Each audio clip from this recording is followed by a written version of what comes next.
Our area of Middle Tennessee often gets a late spring frost while the fruit trees are blooming, so we won't get fruit that year. Every few years, we will get a nice crop of apples and pears, but hardly ever do peaches and plums bear well up here where we live.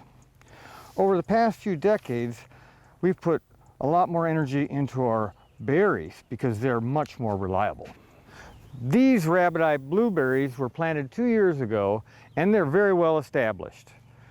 It was 40-some years ago when Hector and I bought a couple hundred of these southern high bush blueberries from North Carolina. We brought them in here and planted them, and boy, they did great. And so for years I've been propagating from those original plants. This is the really the granddaughters or great-granddaughters of my original patch. I've had 2 other really good blueberry patches. So when we transplant blueberries, we can go look for a branch that's fallen down and made a shoot that's come up, something like this right here. Now, I used to take cuttings of blueberries and try to mist them and all that, and it just took too long for somebody as impatient as I am. And then I noticed that these side shoots come up. So let's kind of pull back the mulch there, and you can sort of see where this is starting to get some roots on it. But I think we can maybe find one that has a little more roots, and we'll just leave this one for maybe next year or some other time. Let's look over here. So here's a shoot coming out of the ground. Let's dig around it and see what it looks like.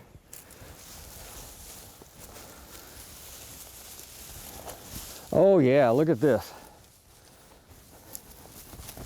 See all those roots there? Oh, that's good right there. So now what I want to do is I find out somewhere down here where it's kind of attached to the mother plant. Pull out my trusty, Felcos, and we'll just get down there and we'll just prune this off right down here somewhere. I would say just right here would be good.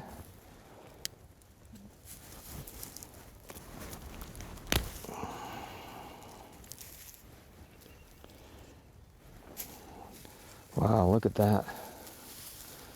Well, see, that one there doesn't have much on it. I'm not going to worry about that, but this one here I like.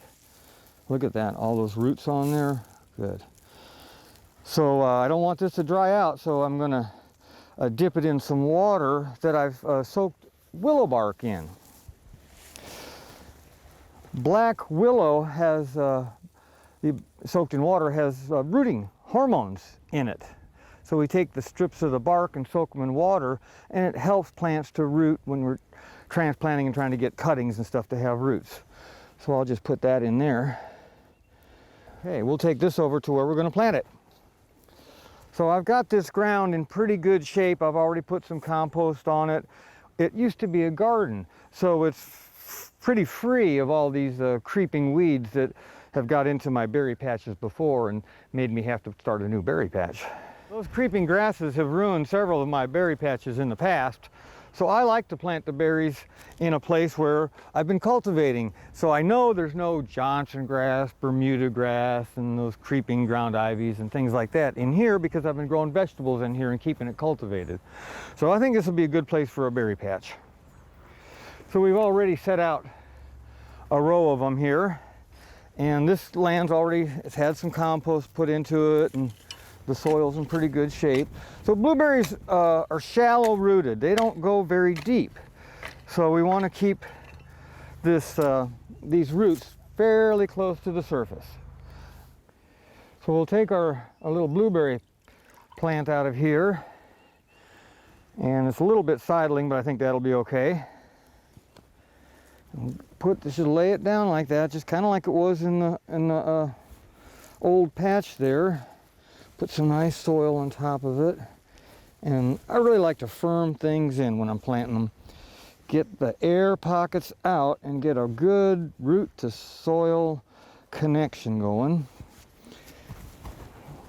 And really all we have to do is just leave these little bitty things here coming out. That's what's going to make the new bush.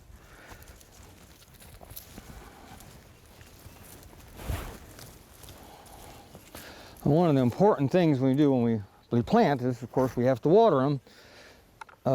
plant out of the ground is like a fish out of water. We want to get that in the ground and get those roots moist right away. There. Yeah, I like to water them in and then put dry soil on top. I never like to water something and not put the dry soil on top, because it'll kind of make a mud cake that'll dry out and be difficult to work with.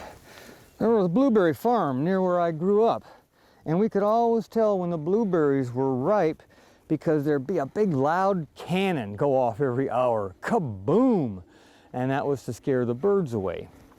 This was up north, and those were northern high bush blueberries, and they send out a stem and not the side shoots like the southern rabbit eyes do, so they're not as easy to propagate.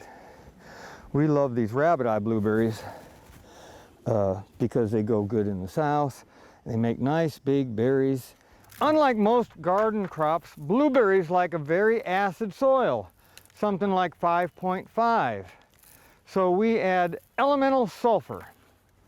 It's a little bit caustic, so I'm wearing a glove. And it doesn't take much, you know, just a little bit. Eventually, as the plants get bigger, I might put, a half a cup or so to a plant. It's really a good idea to learn how to propagate plants, because gardening is all about saving yourself some money. And these plants that I bought 45 years ago have supplied me with all the blueberry plants I need. I can make blueberry plants and give them to my friends. It's a great thing to do. We will have to get a mulch on here, so I'll get some more of this chopped up leaves and put that down here, maybe some rotten wood chips or something like that. Want to keep these well watered the first year because of those shallow roots can't dry out. So we'll water them and then mulch them and make sure, you know, keep an eye on them, make sure that they're damp under there all year, and we'll get another nice blueberry patch out of it. The bumblebees are what pollinates a blueberry. Honeybees can't get into the bloom. They don't have a long enough proboscis to get into the bell-shaped tubular blueberry blooms. By all means, I think you should set out some fruit trees and enjoy the blooms, and you'll get some apples and pears some years, and they're beautiful to have around. But for a reliable fruit in Middle Tennessee, blueberries are your best bet. For inspiring garden tours, growing tips, and garden projects, visit our website at volunteergardener.org or on YouTube at the Volunteer Gardener channel, and like us on Facebook.